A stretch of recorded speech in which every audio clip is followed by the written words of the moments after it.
UAS ya. Perubahan teknis UAS. Yang pertama, selain dari pengumpulan paper, yang kedua itu menurut kesepakatan dari dosen tahfidz dan juga kajian hadis ya. Kemarin kita sudah beberapa kali bertemu dengan dosen yang lain. Itu anak-anak tetap diminta untuk ujian langsung. Ya. Jadi ujian langsung, tapi ini sekaligus saya memberitahukan kepada teman-teman nggak usah khawatir karena nilai kalian akan dibantu dengan adanya tugas paper mingguan ya. Tugas paper mingguan itu yang akan membantu ketika besok kalian UAS, misalnya ada yang belum siap ketika ujian langsung, jadi nanti bisa kita bantu penilaiannya. Nah, jadi UAS-nya nanti satu-satu ya.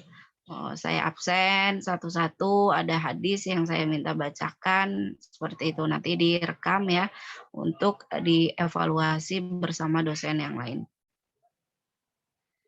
Gitu ya UAS-nya ya, jadi kira-kira ada 3 kali lagi kita akan UAS. Baik, hari ini kita akan membaca hadis ke-38 ya. Silahkan dibaca Farida Safitri. Hadis ke-38, Fadilah Surah Al-Mulk. An Abbasin Al-Jushami, An Abi Hurairah, Anin Nabi Sallallahu Alaihi Wasallam Qala, Inna suratan minal Qur'an salatuna ayatan syafa'at li rajulin hatta ghufira lahu. Wa hiya suratu tabarakalladzi biyadihil mulk. Rawahu Abu Dawud wa Tirmizi. Wa qala hadisun hasan. Wa fi riwayatin Abi Dawud tashfa'un. Dari Abbas Al-Jushami dari Abu Hurairah radhiyallahu anhu bahwasanya Rasulullah Shallallahu alaihi wasallam bersabda, sesungguhnya dalam Al-Quran itu ada sebuah surat yang jumlah ayatnya ada 30 ayat. Surat itu dapat memberikan syafaat kepada seorang jikalau ia membacanya, sehingga orang itu diampuni. Ialah surat Tabarakalladzi biyadihil mulk, yakni surah Al-Mulk. Hadis riwayat Abu Daud dan Tirmidzi. Ada penjelasannya, Farida? Ada, Ibu. Surah Al-Mulk adalah surah keamanan dan keselamatan, karena surah tersebut dapat menyelamatkan pembaca-pembacanya dari siksa kubur. Sejarah telah membuktikan seperti yang berlaku di zaman Rasulullah. Ibnu Abbas menceritakan, pernah suatu ketika para sahabat berkemah di atas kuburan. Mereka sebenarnya tidak menyangka tempat itu adalah kuburan. Setelah beberapa saat ketika berada di dalam kemah, mereka tiba-tiba mendengar suara orang membaca surah Al-Mulk dari awal hingga akhir ayatnya. Suara tersebut datangnya dari dalam tanah. Baru tahulah mereka sebenarnya mereka itu sedang berkemah di atas kuburan. Kemudian hal tersebut diceritakan kepada Rasulullah, lalu baginda bersabda, surah yang bermaksud surah Al-Mulk adalah surah pelepasan karena ia menghindar pembacanya dari azab kubur. Adapun fadilah surah Al-Mulk yang disebutkan dalam riwayat Ibnu Mas'ud adalah yang pertama, surah Al-Mulk disebut surat Al-Mani'ah, yaitu penghalang dari siksa kubur jika rajin membacanya di malam hari. Yang kedua, membaca surah Al-Mulk di malam hari adalah kebaikan. Keutamaan surat ini bisa diperoleh jika seseorang rajin membacanya setiap malamnya, mengamalkan hukum-hukumnya yang terkandung di dalamnya, mengimani berbagai berita yang disampaikan di dalamnya. Dari Abdullah bin Mas'ud, ia berkata, barang siapa membaca Tabarakalladzi biyadihil mulk atau surah Al-Mulk setiap malam, maka Allah akan menghalanginya dari siksa kubur. Kami di masa Rasulullah Shallallahu Alaihi Wasallam menamakan surat tersebut Al-Mani'ah atau penghalang dari siksa kubur. Dia adalah salah satu di dalam kitabullah. Barang siapa membacanya setiap malam, maka ia telah memperbanyak dan telah berbuat kebaikan. Hadis riwayat An-Nasa'i dalam Al-Kabir dan Al-Hakim. Hakim mengatakan bahwa sanad hadis tersebut sahih. Ya, jadi banyak sekali fadilah dalam membaca surat Al-Mulk. Coba saya minta dibacakan hadis yang sama Sri Hartini.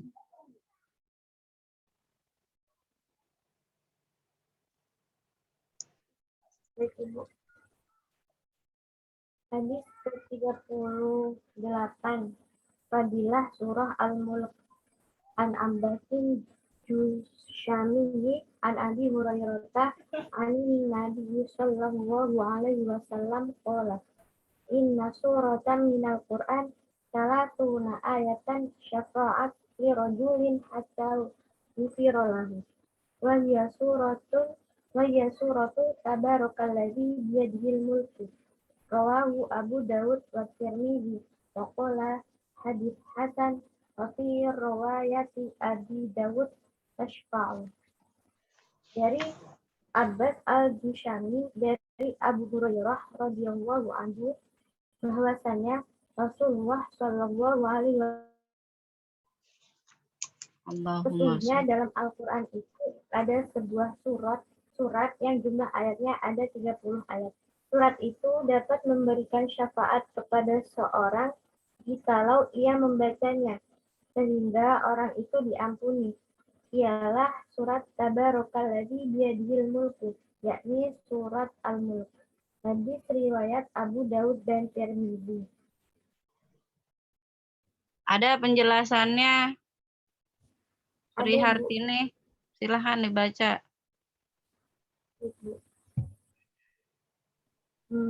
Dari sekian banyak surah di dalam Al-Quran, ada beberapa surah yang memiliki keistimewaan tersendiri dan dianjurkan untuk diamalkan membacanya. Contoh dari beberapa surah istimewa tersebut adalah Al-Waqiah, Yasin, Al-Kahfi, Al-Mulk, dan yang lainnya. Tentang keistimewaan beberapa surah tersebut banyak ditemukan dalil-dalil yang membenarkannya. Salah satunya surah Al-Mulk. Hadis ini diriwayatkan oleh Abu Daud dan At-Tirmidzi dan sanadnya adalah Abu Hurairah. Surah Al-Mulk memiliki banyak keutamaan. Salah satunya adalah melindungi dan menyelamatkan dari siksa azab kubur, sebagaimana hadis yang terdapat pada Sunan An-Nasa'i yang bersanadkan Abdullah bin Mas'ud, yakni Rasulullah Shallallahu Alaihi Wasallam bersabda, siapa yang membaca surah Tabarakalladzi biyadihil mulku setiap malam, maka Allah menjaganya dengan keutamaan surah Tabarak tersebut, yakni terjaga dari azab kubur. Dan ada juga hadis Nabi Shallallahu Alaihi Wasallam yang menjelaskan bahwa yang membaca surah Al-Mulk hanya satu kali atau satu malam karena ketidakmampuan membaca setiap malam, maka baginya sudah melakukan amal yang banyak dan ia sama saja sudah melakukan amal baik. Oke, jadi fadilah atau keutamaan ketika kita merutinkan membaca surat Al-Mulk itu, artinya apa Al-Mulk itu? Adalah kerajaan ya. Allah itu maha yang memiliki kerajaan. Allah itu yang maha memiliki kekuasaan di dunia dan di akhirat. Kalau sudah menguasai, sudah merajai, maka apapun yang terjadi di dalamnya itu atas izin yang punya kuasa. Karena itu ada amalan kalau dirutinkan membaca surat Al-Mulk ketika malam hari, ya tadi Allah akan membebaskan dari siksa kubur. Masya Allah ya, semoga Allah mengijabahnya. Kemudian apalagi selain fadilah surat Al-Mulk, selain dari Allah membebaskan dari azab kubur, surat Al-Mulk ini banyak sekali di dalamnya yang isinya pengampunan, ya, dan ancaman bagi orang-orang yang kafir. Karena itu kalau misalnya kalian ada waktu selepas sholat Isya, nah, rutinkanlah untuk membaca surat Al-Mulk.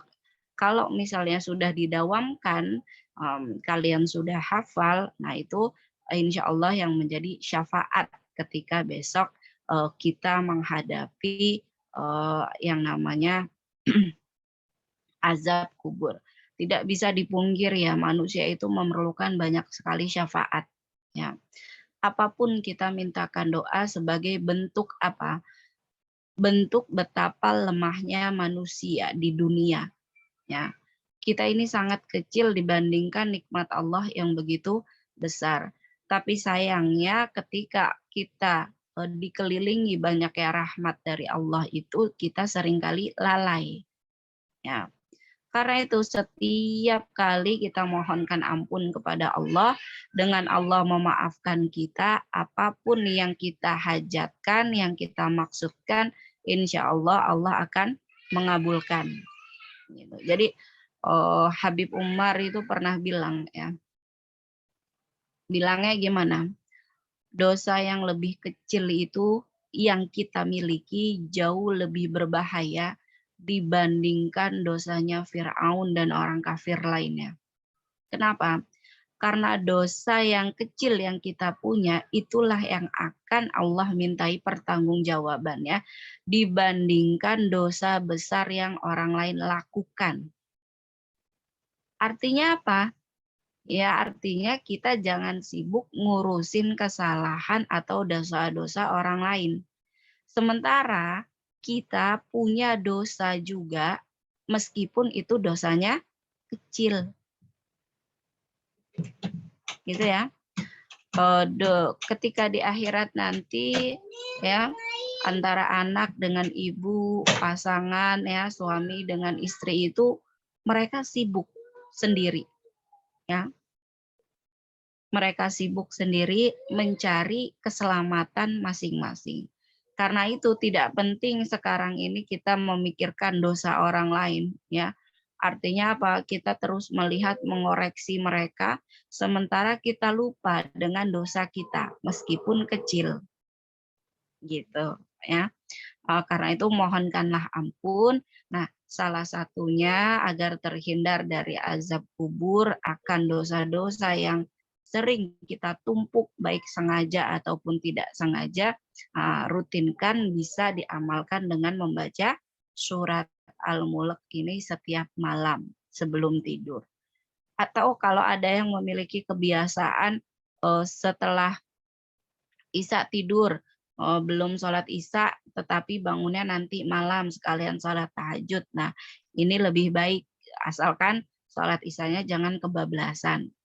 Jadi alarm yang Allah setel setiap hari untuk kita itu sebenarnya sudah banyak ya. Tiba-tiba kalian kedinginan tengah malam, itu Allah bangunin kode. Tiba-tiba pengen pipis, ya kan? Kode. Tiba-tiba ada nyamuk yang gigit, utusan supaya kalian apa? Bangun, tersadar. Bangun, tersadar dan melaksanakan sholat malam. Allah ingin kita itu curhat, me time ya, ketemu antara Allah dengan yang punya hajat banyak banget yaitu kita. Jadi harus peka ya dengan kode-kode yang Allah berikan di setiap malamnya. Karena apa? Karena Allah ingin kita bangun. Allah ingin kita terus bermunajat dan dekat dengannya. Makanya jangan dibiasakan tidur larut malam ya. Jangan biasakan mengerjakan tugas itu SKS, ngebut ya. Akhirnya malam begadang, subuh kebablasan, waktu kuliah tidur. Nah, maka celakalah, rugilah itu yang tidak bisa memanfaatkan waktu dengan sebaik-baiknya. Saya makanya kalau ada WA malam itu jarang saya bales karena udah jarang megang HP ya, kecuali kalau ada deadline. Jam 8, setengah 9 saya usahakan sudah tidur. Supaya apa? Supaya malam itu nggak terlalu ngantuk. Kemudian apa? Subuhnya nggak kesiangan.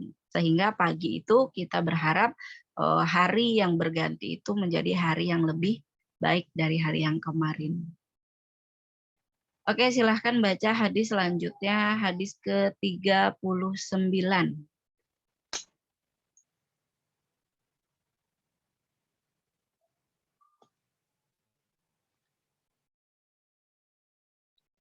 Al-Mulk, sebentar, Al-Mulk berapa ayat? 30 ya.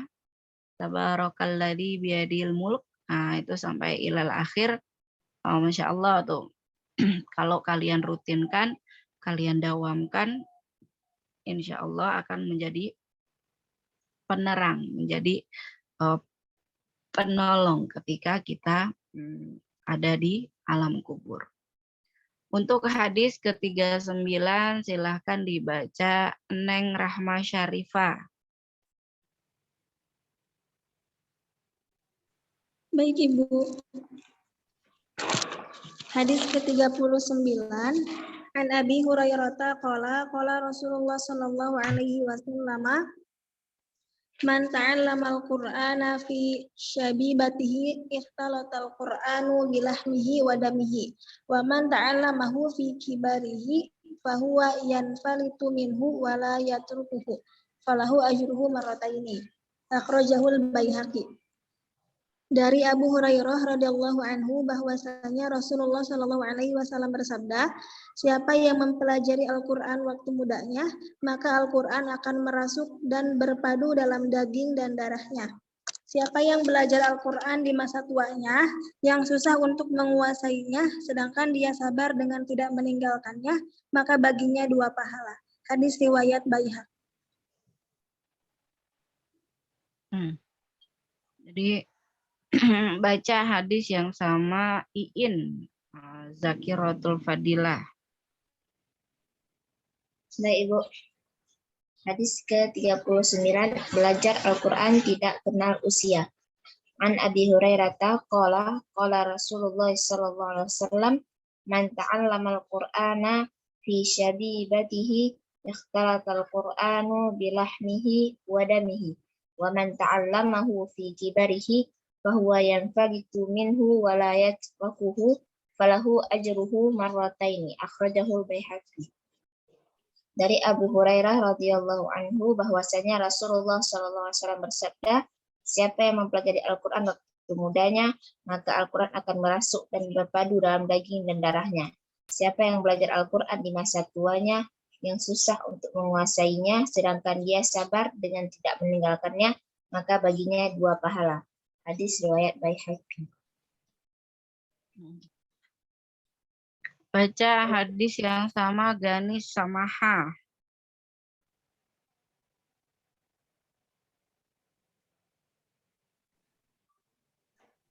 Hadis ke-39 An Abi Hurairah qala Rasulullah sallallahu alaihi wasallam man ta'allama al-Qur'ana fi syabibatihi ikhtalatal Qur'anu bilahmihi wa damihi wa ma ta'allamahu fi kibarihi fahuwa yanfalitu minhu wa la yatrukuhu falahu ajruhu marrataini akhrajuhul Baihaqi, yang artinya dari Abu Hurairah radhiyallahu anhu bahwasanya Rasulullah Shallallahu alaihi wasallam bersabda, siapa yang mempelajari Al-Qur'an akan merusak dan berparuh dalam daging dan darahnya. Siapa yang belajar Al-Qur'an di masa tuanya yang susah untuk menguasainya, sedangkan dia sabar dengan tidak meninggalkannya, maka baginya 2 pahala. Hadis riwayat Al-Baihaqi.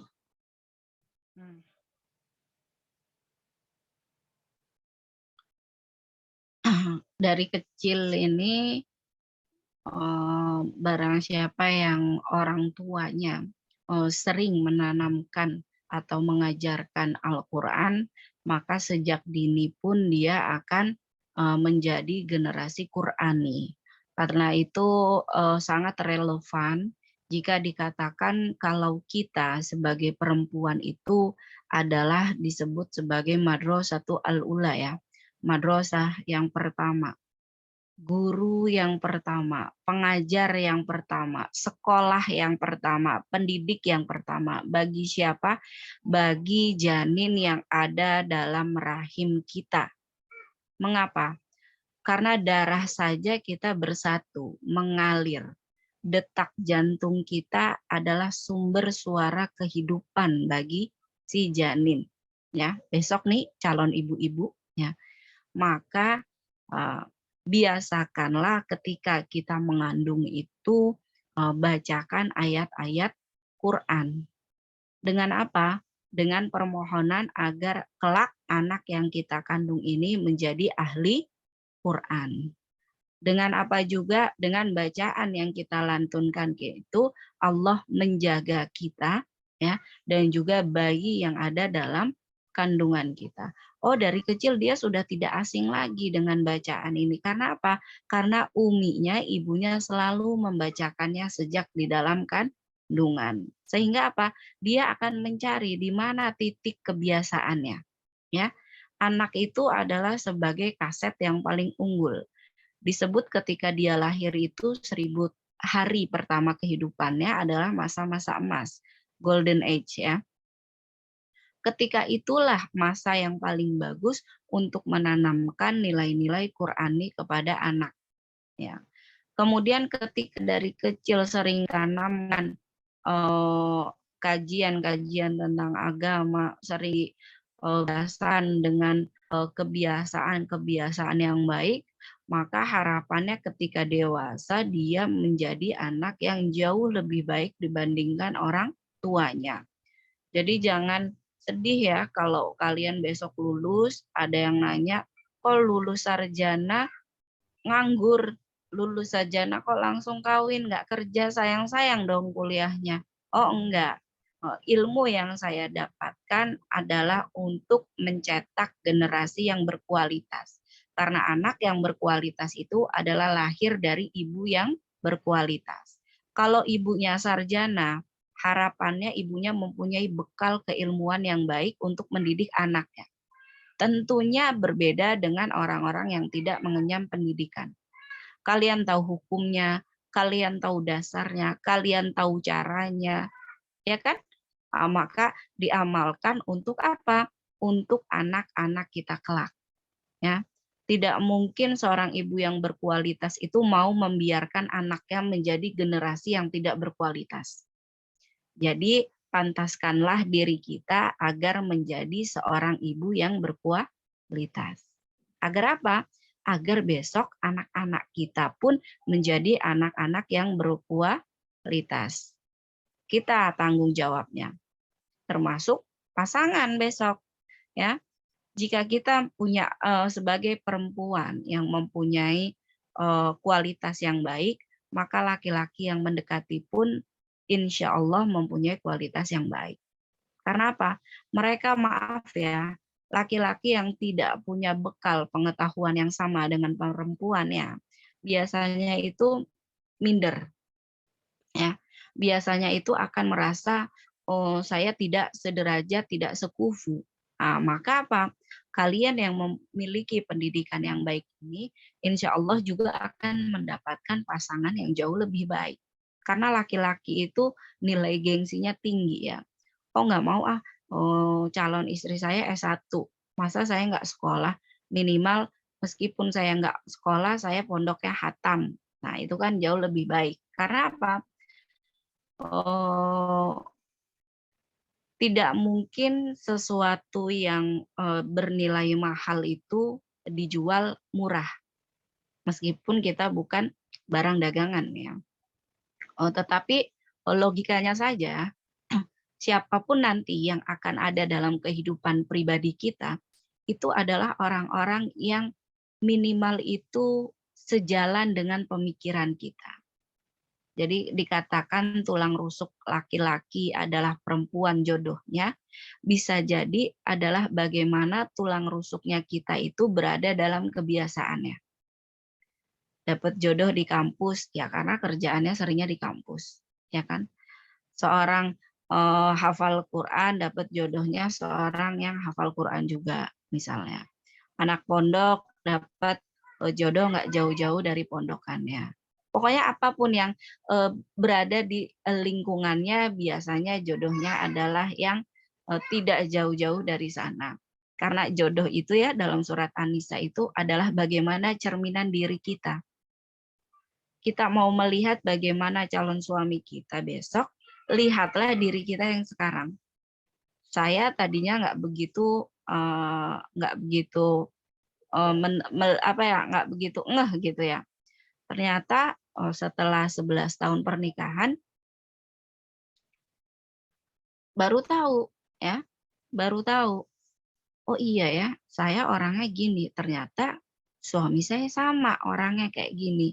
Nah, jadi pelan-pelan itu kita akan menemui titik kesamaan. Jadi nggak heran ya, kalau mohon maaf orang jalanan jodohnya pun nggak jauh-jauh ya cewek yang ada di jalanan, ya kan? Seorang pencuri yang nggak jauh-jauh lingkungannya adalah wanita yang ada di sekitar penyamun misalnya. Nah gitu. Jadi memang dan begitupun dengan kematian. Ya. Bagaimana Allah mematikan hambanya itu adalah sesuai bagaimana kebiasaannya. Maka biasakanlah diri kita baik agar apa? Ketika Allah mencabut nyawa kita, dalam keadaan yang baik pula. Jadi rezeki, jodoh, maut, semua hanya Allah yang tahu. Kemudian manusia apa usahanya? Apakah menyalahi takdir yang Allah berikan? Tidak. Tetapi manusia berusaha agar menjadi baik, ya. Agar apa? Allah memberikan takdir yang baik juga untuk kita. Semua anak Adam, ya, dilahirkan ke dunia ini dalam keadaan fitrah, yaitu menyembah Allah. Ketika lahir orang tuanya itu Majusi, Nasoro, atau Yahudi. Maka yang berdosa itu adalah orang tuanya. Yang apa? Yang membuat anak tersebut menjadi seorang yang kafir. Gitu ya. Ketika manusia ada dalam rahim, dia diperlihatkan perjalanan kehidupannya. Ya. Calon anak-anak kita itu sudah hidup di surga. Kemudian Allah memilih Farida untuk menjadi anak dari orang tuanya karena orang tuanya memohon dan ingin diberikan keturunan. Diambillah Farida dari surga. Dijadikan dalam bentuk ya yang begitu sempurna, Allah titipkan dalam rahim ibunya. Nangis. Ya Allah, kenapa saya yang dipilih? Saya sudah enak bersamamu di surga. Ternyata apa? Allah ingin memberikan kenikmatan yang lain juga untuk orang tuanya Farida misalnya. Karena itu apa? Bayi ketika dilahirkan ke dunia itu nangis kejer. Karena apa? Dia berpisah dengan Allah dari surga. Dia berpisah dari Allah dari fitrahnya. Untuk apa? Menghadapi dunia yang apa? Yang dia itu tidak tahu. Dan dia itu sudah diperlihatkan perjalanan hidupnya ketika di rahim. Nanti kamu matinya segi, nanti kamu matinya umur sekian. Nanti kamu kerjanya kayak gini. Nanti kehidupan dengan orang tuamu kayak gini. Sudah diperlihatkan ketika ada di dalam rahim. Itu ya. Maka apa? Ketika kita keluar, membiasakan anak-anak dengan sesuatu yang baik, termasuk dengan selalu ngajarin baca Quran, selalu ngaji, maka disitulah ya kita berharap agar anak-anak kita menjadi generasi Qurani yang Allah cintai. Kemudian apakah ada kata terlambat? Dari kecil tidak pernah diajari Quran oleh orang tuanya. Terlalu sibuk dengan duniawi. Terlalu sibuk dengan apa-apa yang diinginkan materi misalnya. Sehingga lupa untuk mendidik anak-anaknya ngaji. Ya. Karena Allah Maha Penyayang, Allah Maha Pengasih, tidak ada kata terlambat. Allah tetap memberikan ganjaran bagi mereka yang ingin tetap membaca Al-Quran meskipun usia lanjut. Dua ganjarannya adalah dia yang mau belajar dan yang kedua adalah dia yang mau membaca, apalagi mau menghafalkan dan mengamalkan. Jadi beruntung ya, keberuntungan kalian ini harus disyukuri. Caranya dengan apa? Dengan rajin menjaga hafalan, dengan rajin membaca Al-Quran. Agar apa? Nikmat Allah itu tidak dicabut. Silahkan baca hadis selanjutnya. Nida Rahmatika. Hadis ke-40.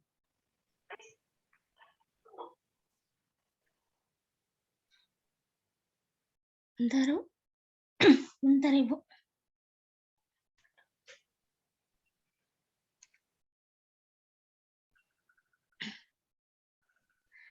Hadis ke-40. Menghilangkan karat hati dengan Al-Quran. An Ibni Umar radhiyallahu anhuma qala Rasulullah sallallahu alaihi wasallam, inna hadhil quluba tasda'ul hadidu idza asabahul ma. Kila ya Rasulullah wa ma jila'uha. Qala kasratu dzikril mauti wa tilawatul Qur'an. Rawahul Baihaqi fi Sya'bil Iman. Dari Abdullah bin Umar radhiyallahu anhuma, Rasulullah shallallahu alaihi wasallam bersabda, sesungguhnya hati ini dapat berkarat sebagaimana berkaratnya besi bila terkena air. Beliau ditanya, wahai Rasulullah, bagaimana cara membersihkannya? Rasulullah shallallahu alaihi wasallam bersabda, memperbanyak mengingat maut dan membaca Al-Quran. Hadis riwayat Baihaqi. Jika wajah dan fisikmu dijaga dengan penjelasannya, Ibu. Ya. Jika wajah dan fisikmu dijaga dengan baik yang sedemikian rupa agar indah dipandang oleh orang, semoga kita tidak lupa untuk menjaga hati dan membersihkannya dari kotoran hati yang bisa menyebabkan matinya hati. Dari itu bersihkanlah dan rawatlah hati kita agar tetap terjaga keindahannya. Dzikir menjadikan hati semakin kilap yang sebelumnya berkarat. Karatnya hati adalah disebabkan karena lalai dari zikir kepada Allah, sedangkan kilapnya hati adalah zikir, taubat, dan istighfar. Disarikan oleh Ibnu Qayyim al-Jauziyah dalam kitabnya Al-Wabilus Shaib. Wajah, fisik, dan hati harus sama-sama dijaga. Keduanya harus selalu kita jaga kebersihannya agar tetap indah dipandang. Jika wajah yang indah dipandang mampu menyejukkan hati yang melihatnya, begitu pula dengan hati. Karena hati yang bersih akan indah dipandang. Karena hati yang bersih akan mampu memberi ketenangan dan ketentraman bagi pemiliknya dan bagi yang memandangnya. Dari itu bersihkanlah keduanya dengan keimanan agar terlihat indah luar dalam, karena keduanya harus sama-sama kita jaga dengan sebaik mungkin. Menurut Maulana Muhammad Zakaria Al-Khandahlawi, Syekh Hasan Al-Basri rahimahullah, dalam kitab Fadilah Amal, bahwa perbuatan maksiat, dosa, dan lalai dari mengingat Allah akan menyebabkan hati jadi berkarat. Bisa dibayangkan, seperti halnya besi yang berkarat karena terkena air, dengan memperbanyak membaca Al-Quran dan mengingat maut, hati akan menjadi bersinar kembali. Karena hati itu bagaikan cermin, semakin kotor cermin itu, maka semakin redup sinar makrifat yang dipantulkannya. Sebaliknya, semakin bersih cermin itu, semakin terang pantulan sinar makrifatnya. Oleh karena itu, barang siapa terperosok ke dalam godaan nafsu maksiat dan tipu daya setan, maka akan terjauhlah dari melakukan dari ma'rifatullah. Untuk membersihkan hati yang kotor, para ulama menganjurkan agar melakukan mujahadah dalam riyadhah, zikrullah, dan beribadah. Tulis Maulana Muhammad Zakaria. Upaya menjadikan hati menjadi bersih, para ulama tasawuf mengajarkan agar melakukan mujahadah dalam riyadhah, zikrullah, dan beribadah. Jika seseorang berbuat maksiat, maka muncul titik hitam di hatinya, dan seperti itu seterusnya jika tak bertaubat. Namun jika taubat, maka akan terhapus titik hitam itu dari hatinya. Dan jika maksiat terus-menerus, maka akan menjadi banyak titik hitam itu, dan hati menjadi redup dan kotor, sehingga hilanglah keinginan untuk beramal solih. Bahkan hati selalu condong ke arah kejahatan. Al-Quran telah menyebutkan tentang hal ini dalam ayat, sekali-kali tidak, sebenarnya apa yang selalu mereka usahakan itu menutup hati mereka.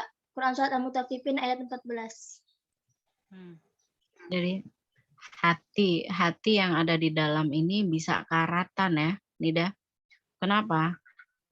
Karatan di sini artinya banyak sekali penyakit yang membuat hati yang begitu lembut tadinya menjadi keras ya. Hati yang begitu suci tadinya sebagai fitrah manusia ini dalam kebaikan menjadi kotor. Nah, obatnya itu nggak pakai sitrun ya, obatnya itu bukan pakai obat kimia, tetapi obatnya adalah ruh yang baik. Dari mana kita mendapatkan ruh yang baik adalah dengan riyadhah tadi, ya. Dengan zikir tadi, dan juga dengan dibasuh dengan membaca Al-Quran. Apakah secara kasat mata ketika kita membaca Al-Quran ada air yang keluar dan bisa membasuh semua kotoran yang ada dalam hati kita? Nah, itu tafsirannya beda ya. Artinya ini sekaligus memberikan gambaran bahwasannya Al-Quran itu tidak hanya sekedar bacaan.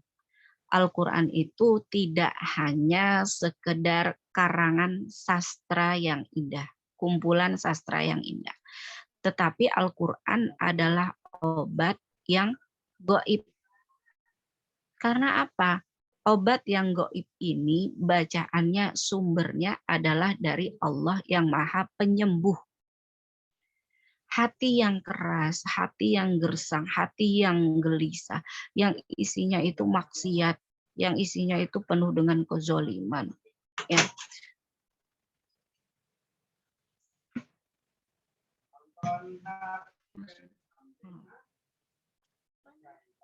Nah, maka apa? Maka itulah yang akan merusak, menjauhkan manusianya dari mengerjakan kewajiban. Coba, ada nggak di sekitar kalian lihat, kalian punya teman pakai jilbab, tapi kok nggak pernah sholat. Kalian punya saudara pakai jilbab, kenapa tidak pernah sholat?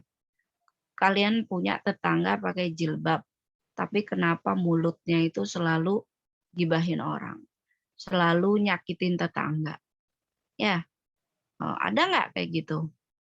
Kalian punya teman, punya saudara, punya tetangga, dia menutup aurat misalnya, tapi apa? Nggak pernah dengar baca Quran, nggak pernah lihat dia sedekah, tidak, kerjaannya selalu apa namanya? Misalnya nyakitin tetangga, tidak baik sama tetangga, bahkan kerjanya nipu. Wah, banyak sekali. Itu kenapa? Karena hatinya juga tidak dijaga. Saya kadang malu banget kalau ngelihat di TV, ya, di medsos. Ada orang tidak pakai hijab, misalnya. Ketika dia ada dalam masalah, sampai misalnya ditangkap polisi, dihakimi massa, tiba-tiba dia memakai jilbab. Ya kan? Ada kan ya? Banyak ya. Tadinya dia misalnya tidak pakai jilbab, tapi ketika dia dalam musibah, ditangkap polisi, misalnya dihakimi orang. Kenapa dia berubah ketika pers conference ya, jumpa pers itu, dia berubah jadi pakai jilbab. Nah, ini kan sedih ya. Artinya memberikan gambaran ternyata agama kita ini tidak semuanya orang memahami dengan baik. Ya. Orang sekedar berjilbab tapi akhlaknya bejat, itu kan rugi. Orang berjilbab tapi maksiat, nah, itu kan rugi. Yang rugi siapa? Kita sebagai saudara sesama muslim. Ada orang berjilbab tapi sama lawan jenis itu nggak ada aturannya, ya kan? Berjilbab tetapi dengan lawan jenis tidak ada jarak. Berjilbab tetapi masuk ke Indomaret, ke Alfamart nyolong. Ya, berjilbab tetapi menipu. Naudzubillah. Artinya apa? Ternyata kostum yang ada kita pakai bukan sebagai bentuk ketaatan kita terhadap agama, bukan. Tetapi bisa jadi kostum yang dipakai adalah sebagai bentuk pelarian. Ya, bentuk pelarian dari kosongnya hati. Kenapa auratnya sudah ditutupi jilbab tetapi hatinya itu belum berjilbab? Karena apa? Karena dia tidak membiasakan dirinya untuk menjaga wudhunya. Dia tidak membiasakan dirinya untuk khauf, takut kepada Allah. Dengan cara apa? Sholat dijaga. Orang kalau udah kebiasaan meninggalkan sholat, maka keburukan yang lain pun dia akan terbiasa dan tidak takut. Karena apa? Sholat saja yang Allah sudah wajibkan, dia berani tinggalkan. Padahal apa? Kafir secara sengaja, ya kan? Kalau dia sudah meninggalkan sholat dengan sengaja. Hal yang paling besar saja dia berani tinggalkan, apalagi keburukan yang lain pasti dengan mudah dia kerjakan. Karena itu jangan jauh-jauh dari yang namanya sholat. Jangan jauh-jauh dari yang namanya baca Quran.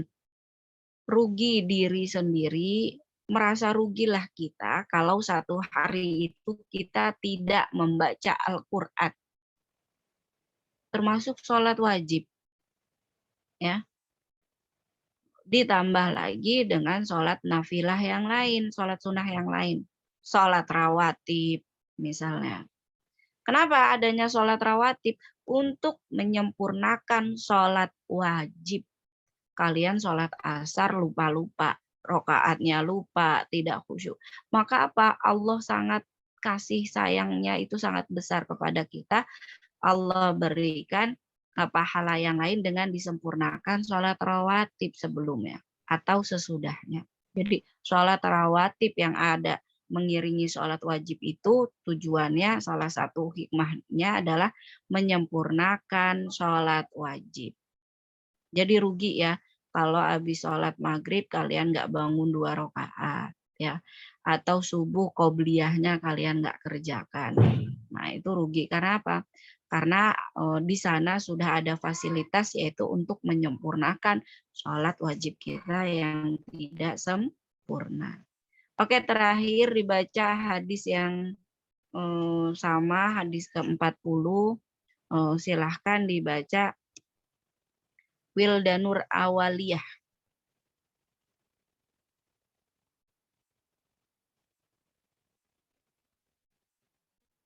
Iya, Bu. Hadis ke-40 Wildanur.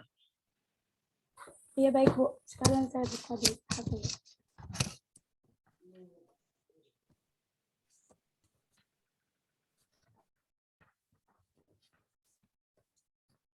Bismillahirrahmanirrahim. Ani Ibni Umar radhiyallahu anhu qala Rasulullah sallallahu alaihi wasallam minum hadhihi quluba tasada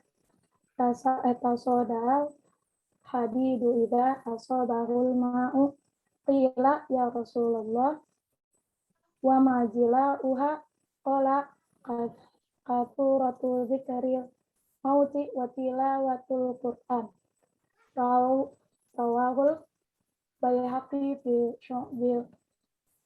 bil iman. Artinya dari Abdullah bin Umar radhiyallahu anhu Rasulullah sallallahu alaihi wasallam bersabda, sesungguhnya hati ini dapat berkarat sebagaimana berkaratnya besi bila terkena air.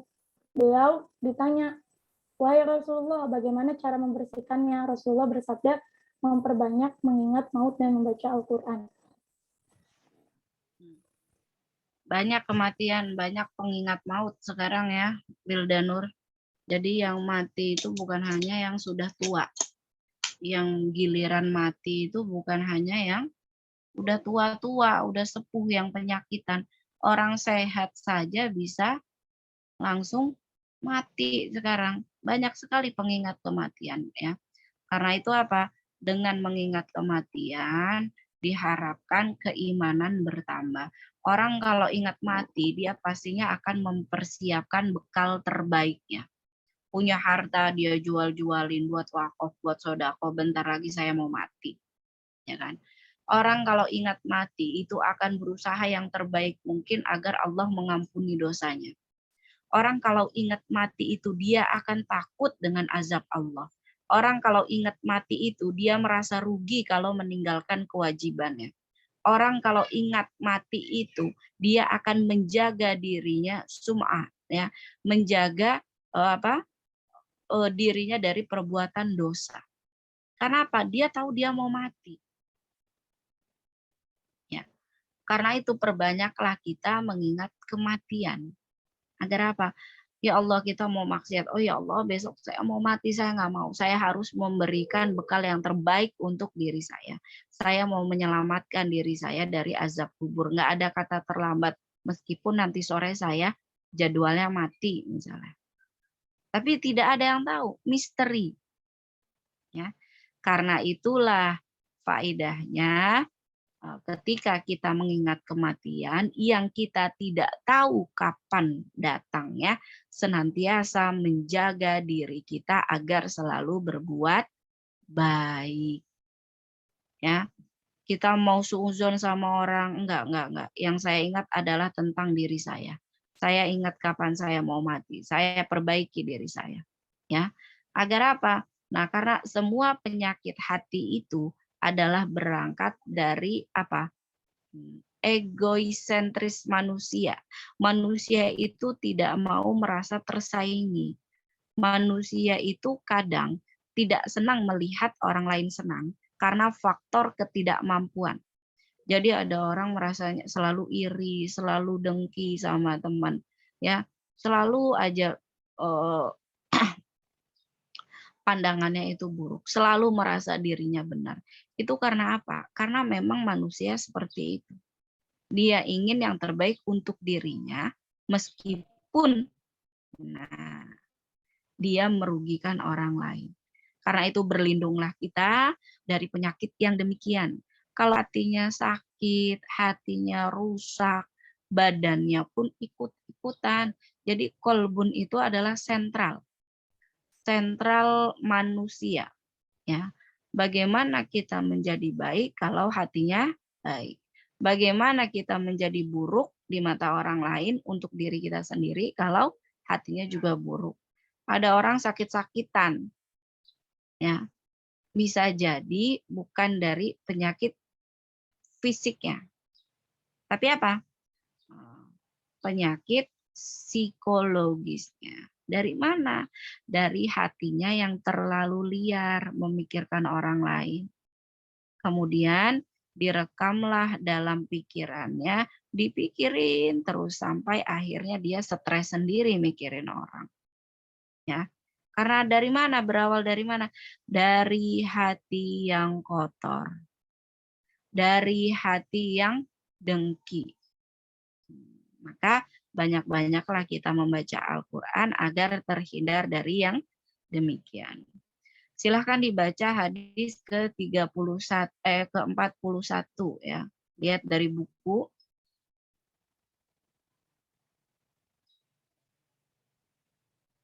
Nur Fahmi. Coba baca hadis ke-41.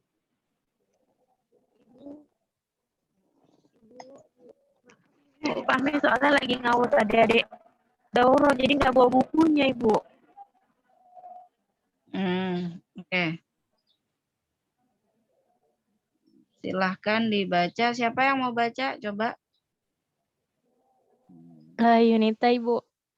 Oh, boleh. Yunita Purnamasari, hadis ke-41. Baik, Ibu. Bismillahirrahmanirrahim. Hadis ke-41, keutamaan membaca Al-Quran dengan mushaf. Wabihi ilaihi qol an Utsman bin Abdullah bin Ausis Qafi radhiyallahu an jadi qala Rasulullah Al-Qur'ana fi ghairi suhafi al-fudjin qira'atu fi tadu'afu ala dhalika ila alfa darajah. Rawahul Baihaqi fi Syu'bil Iman, yang artinya dari Utsman bin Abdullah bin Aus As-Saqafi radhiyallahu anhu, dari kakeknya, dia berkata bahwa Rasulullah Shallallahu alaihi wasallam bersabda, bacaan Al-Qur'an seseorang tanpa melihat mushaf adalah 1000 derajat pahalanya, dan bacaannya dengan melihat mushaf adalah dilipatkan sampai 2000 derajat. Hadis riwayat Baihaqi, Syu'abul Iman. Paham nggak maksudnya? Jadi di sini, Bu, kalau misalnya kita sudah hafal kan berarti nggak usah lihat mushaf. Nah, artinya di sini adalah lebih kepada kehati-hatian. Ya. Kenapa lebih kepada hati-hatian? Karena bisa jadi orang yang hafal Quran pun ada yang lalai, ada yang lupa, yang tidak menjaga hafalannya, maka bacaannya itu tidak sempurna.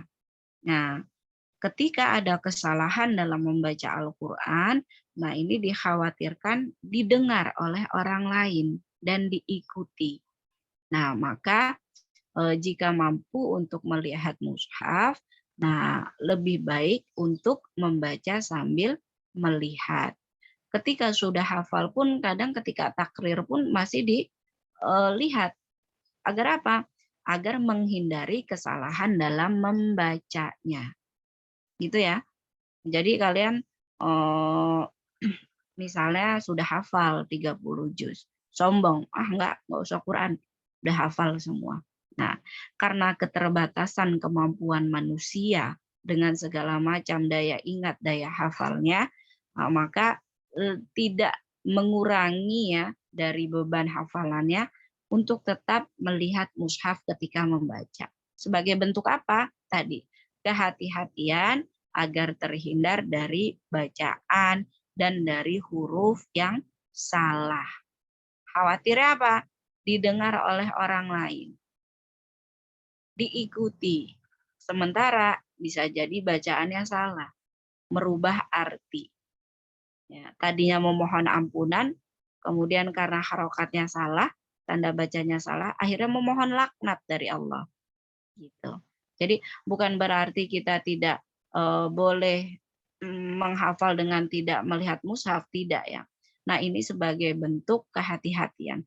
Agama kita ini sangat rapi. Agama kita ini penuh dengan kehati-hatian.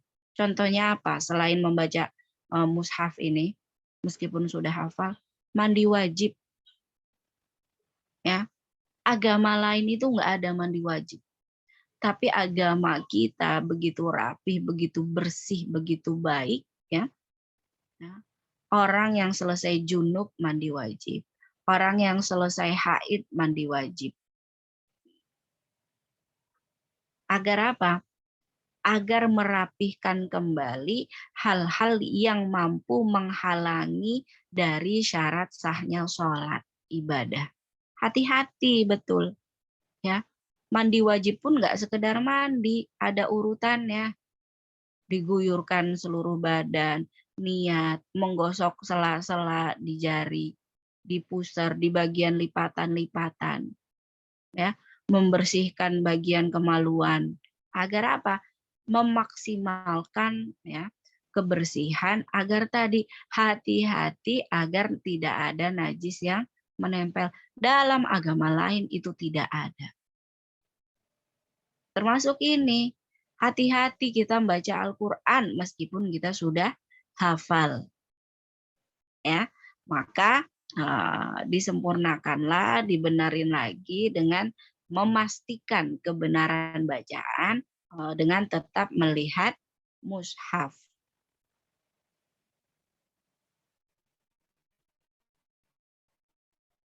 Gitu ya. Oke. Silakan baca hadis yang ke-42. Al-Quran turun dalam. Saya mau ke belakang ya. Qudusiyah. Qudusiyah? Nggak ada? Ada Bu. Oke. Qudusiyah. An Ibni Abbas radhiyallahu anhu. Sebentar Bu.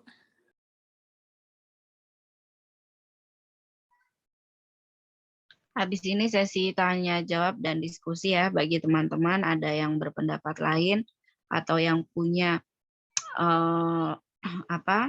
syarah dari kitab lain itu silahkan. Ada Qudusiyah? Ibu maaf nggak bawa bukunya Bu. Lagi di luar. Oke, coba Yulianti. Iya Ibu. Hadis ke-42 ya Bu? Ya. Al-Quran turun dalam sab'atu ahruf. An Ibni Abbas radhiyallahu anhuma qala Rasulullah sallallahu alaihi wasallam aqra'ani Jibrilu ala harfin wa raja'tuhu falam azal astaziduhu wa yaziduni hatta intaha ila sab'ati ahruf. Rawahul Bukhari wa Muslim. Dari Ibnu Abbas radhiyallahu anhu, Rasulullah Shallallahu alaihi wasallam bersabda, Jibril alaihi salam membacakan Al-Quran kepadaku dengan 1 huruf. Lalu aku berulang kali meminta agar huruf itu ditambah, dan ia menambahkan kepadaku sampai 7 huruf. Hadis riwayat Al-Bukhari dan Muslim. Oke, dibaca periwayatan yang lain dari An Umar ibnil Khattab, Hamidah Nurah. Baik Ibu, Bismillahirrahmanirrahim. Riwayat lain dari hadis tentang Al-Quran turun dalam 7 ahruf. An Umar bin Khattab qala sami'tu Hisham bin Hakim yaqra'u suratal Furqan ala ghairi ma aqra'uha wa kana Rasulullah sallallahu alaihi wasallam aqra'aniha fakittu an a'jala alaihi thumma أمهلته حتى صرف ثم لببته بردائه فجئت به رسول الله صلى الله عليه وسلم فقلت يا رسول الله إني سمعت هذا يقرأ سورة الفرقان على غير ما أقرأتنيها فقال رسول الله صلى الله عليه وسلم أرسله قرأ فقرأ القراءة التي سمعت يقرأ فقال رسول الله هكذا أنزلت ثم قال لي اقرأ فقرأت فقال هكذا أنزلت إن هذا القرآن أنزل على 7 أحرف فقرأوا ما تيسر منه Rawahul Bukhari wa Muslim. Dari Umar bin Khattab, aku dengar Hisham bin Hakim bin Hizam melafalkan surat Al-Furqan dengan cara yang berbeda dengan caraku. Rasulullah telah mengajarkan kepadaku dengan cara yang berbeda. Lalu aku hampir saja ingin bertengkar dengan dia pada saat sembahyang, tapi aku tunggu sampai dia selesai. Lalu aku ikat bajunya di sekeliling lehernya dan kuseret dan kubawanya menghadap Rasulullah dan berkata, aku telah mendengar dia melafalkan surat Al-Furqan dengan cara yang berbeda dengan yang kau ajarkan padaku. Sang Rasul menyuruhku melepaskan dia dan meminta Hisham melafalkannya. Ketika dia melakukan itu, Rasulullah berkata, itu surat Al-Furqan, dilafalkan begitu. Sang Rasul lalu meminta aku melafalkannya. Ketika aku melakukannya, dia berkata, itu dilafalkan begitu. Quran telah dinyatakan dalam 7 cara yang berbeda, jadi lafalkan dengan cara yang mudah bagimu. Hadis riwayat Al-Bukhari dan Muslim. Baik, jadi Al-Quran turun dalam 7 huruf. Banyak ya pendapat ulama yang mengatakan atau yang memberikan definisi tentang sab'atu ahrufin ini. Ada yang berpendapat 7 huruf di sini adalah 7 cara. 7 sementara Al-Quran kita kenal ini adalah sastra yang paling indah. Ya. Bagaimana cara orang melafalkannya adalah bagaimana sesuai dengan yang keindahan yang dia punya. Maka 7 huruf di sini bisa mengartikan adalah sebagai 7 macam bahasa, ya meskipun dalam bahasa yang sama, tetapi lahjah atau lahan yang dikeluarkannya itu berbeda. Bahasa Arabnya sama. Ada yang membaca Arab, ya kayak misalnya kalian kalau dengar orang Arab baca dengan yang kita baca, nah itu aja berbeda. Kayak misalnya satu kelas ini dari nada bacanya aja berbeda, ya dengan yang temannya baca, nah itu perbedaan. Jadi 7 macam huruf yang dimaksudkan oleh mayoritas pendapat ulama yang banyak sekali pendapatnya ini secara garis besar menyepakati bahwasannya 7 di sini adalah 7 perbedaan dari cara membaca Al-Quran. Orang Eropa dengan orang Jawa itu memiliki perbedaan dalam membaca Al-Quran. Tetapi bukan bacaannya yang berubah, ya, hanya gayanya. Ya. Karena apa? Lahan lahjah orang itu setiap orang berbeda-beda. Gitu. Kemudian ada yang mengatakan pendapat lain, 7 huruf di sini adalah 7 makna dari Al-Quran itu sendiri. Ada yang berupa ancaman, ada yang berupa doa, ada yang berupa hidayah, ya kan? Ada yang pengobat. Nah, itu banyak sekali pendapatnya. Jadi kalian mau baca Quran dengan gaya apa yang mudah bagi kalian, asalkan tidak merubah dari isi bacaan Quran itu sendiri, diperbolehkan. Kayak beberapa waktu lalu ya, beberapa tahun lalu sempat ada bagaimana langgam. Ya, pernah dengar nggak? Langgam atau menyanyikan Al-Quran dengan sebuah lagu. Nah, salah satunya ini adalah hadisnya yang ini yang kita baca. Jadi ketika dia membaca Al-Quran, ada nada yang digunakan, meskipun itu nada yang tidak umum dipakai, selama masih memenuhi kaidah tajwidnya, masih memenuhi kaidah tahsinnya, tidak keluar dari makna asli Qur'annya itu sendiri, diperbolehkan. Jadi Nur Fahmi senang baca Qur'annya misalnya dengan tartil yang mendayu-dayu. Sementara Sahula dengan nada yang cepat kayak kereta. Nah, itu adalah perbedaan dari orang membaca. Ya.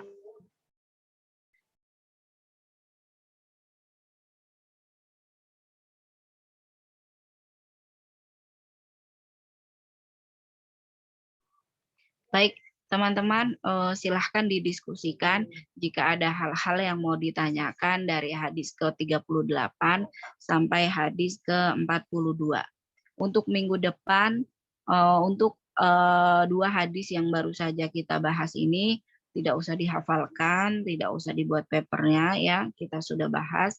Untuk minggu depan adalah hadis ke-43 sampai 45 ya, 43, 44, 45. Oke, silahkan kalau ada yang mau ditanyakan atau yang ditambahkan terkait materi kita hari ini, silahkan.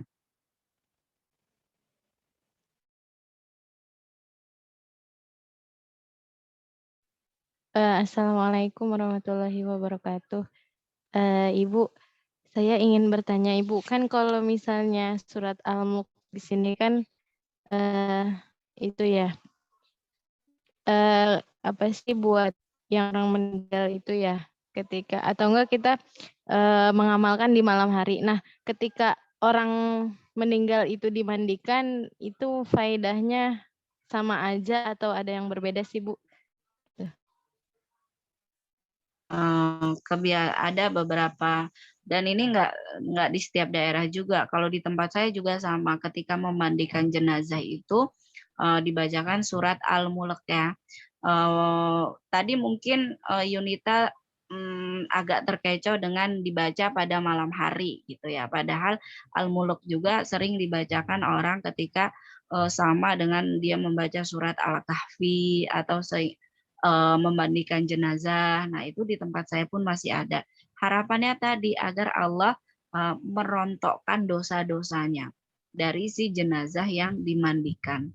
Allah mengampuni segala macam dosanya dan Allah memberikan kemudahan bagi si mayit ketika dikubur nanti.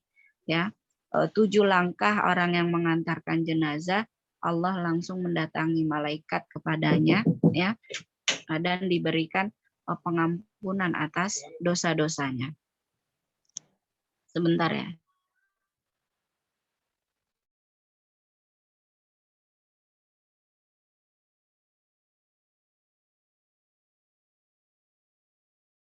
Faedahnya itu sama.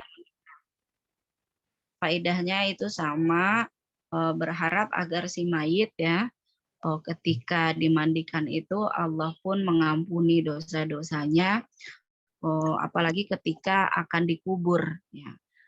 Datanglah malaikat yang akan bertanya, harapannya di sana agar si mayit diberikan pertolongan dalam siksa kuburnya. Gitu Yunita.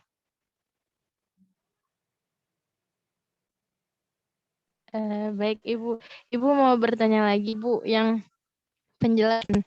Tapi di luar dari ini Bu, hadis yang ini sempat Ibu pernah jelasin yang kata Ibu bilang wabihi ilaihi kol. Itu penjelasannya apa ya Bu? Ini lupa dan lupa nyatet juga Ibu. Oh gitu. Jadi Iya. itu satu kebiasaan ya, satu kebiasaan kita di sini di pesantren hadis ya, Darussunnah itu ketika kita sebelum membacakan rawi pertama dalam hadis itu, jadi rawi urutan pertama ya ketika membaca hadis wabihi ilahi qol, dari sana kita apa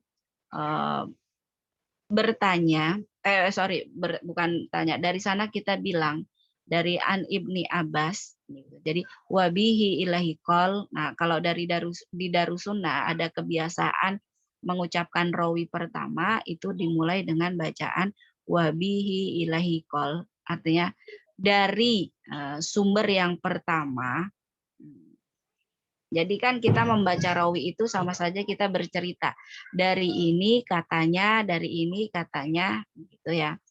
Nah, jadi anak hadis kalau ketemu baca hadis ada rawinya, rangkaian perawinya, itu biasanya kalau mereka kenal ya, terutama kebiasaan ini adalah dari Kiai Ali Mustafa Yakub yang membiasakan santrinya bacanya wabihi ilahi qol an Ibni Abbas, dan dari sini ada keterangan ya yang diberikan oleh katanya gitu.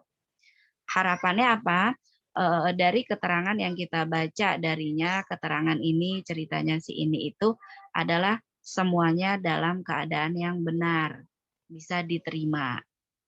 Gitu. Maksudnya bukan bisa diterima hadisnya ya, kadang kan ada hadis yang memang tidak bisa diterima dan tidak bisa dijadikan sebagai dalil. Maksudnya bisa di sumbernya itu dapat diketahui. Gitu. Jadi wabihi ilaihi qol. Nah, dari berita ini, dari katanya ini, anak Ibni Abbas bilang, ya kan, bahwasannya anna nafarom min ashabin nabi. Nah, gitu. Misalnya wabihi laikol an Abi Hurairah, diceritakan kepada kita katanya dari Abi Hurairah gitu. Karena kan kita tidak mendengarkan langsung, kita tidak bertemu langsung gitu. Karena itu kita meminta ketika kita membacakan hadis dengan rangkaian periwayatannya ini, ceritanya itu sampai sehingga sumbernya itu dapat kita ketahui. Dan terakhir anin nabi atau qala Rasulullah, seperti itu. Jadi alasannya itu karena kita tidak mendengar langsung. Alasannya itu karena kita tidak pernah mendapatkan hadis itu secara langsung. Makanya kita bilang itu wabihi ilahi qol.